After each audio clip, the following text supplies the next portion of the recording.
নবী করিম সাল্লাল্লাহু আলাইহি সাল্লাম বলছেন, কেউ যখন মসজিদে কল্যাণের উদ্দেশ্যে আসবে, আল্লাহ রাব্বুল আলামিন তার আমলনামার মধ্যে একজন মুজাহিদ আল্লাহ রাস্তায় জিহাদ করে যে সওয়াব অর্জন করবে, আল্লাহ রাব্বুল আলামিন ওই সওয়াব ওই বান্দার আমলনামায় দান করে দিবে।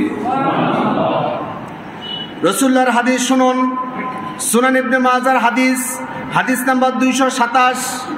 عن أبي هريرة رضي الله تعالى عنه قال قال رسول الله صلى الله عليه وسلم من جاء مسجدي هذا لم يأتي إلا لخير يتعلمه أو يعلمه فهو منزلة المجاهد في سبيل الله। নবীজি সাল্লাল্লাহু আলাইহি সাল্লাম বলছেন, মান জাআ মাসজিদি হাযা লাম ইয়াতিহি ইল্লা লিখায়রি ইয়াতাআল্লামুহু আও ইউআল্লিমুহু।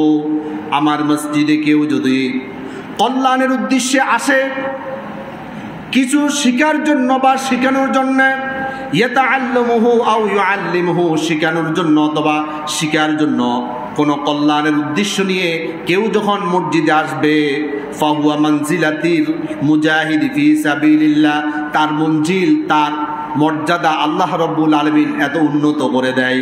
একজন মুজাহিদ আল্লাহর রাস্তায় জিহাদ করে যে সওয়াব অর্জন করতে পারে, কেউ যদি কল্যাণের নিয়তে ভদ্রতার সহিত উচ্ছৃঙ্খল বিশৃঙ্খল সকল কর্মকাণ্ড থেকে নিজেকে নিবৃত রাখতে পারে, মসজিদে আসার সাথে সাথে আল্লাহ রাব্বুল আলামিন একজন মুজাহিদ আল্লাহর রাস্তায় জিহাদ করলে যে সওয়াব অর্জন করতে পারে, ওই বান্দাকে আল্লাহ তাআলা সেই সওয়াব দান করে দিবে।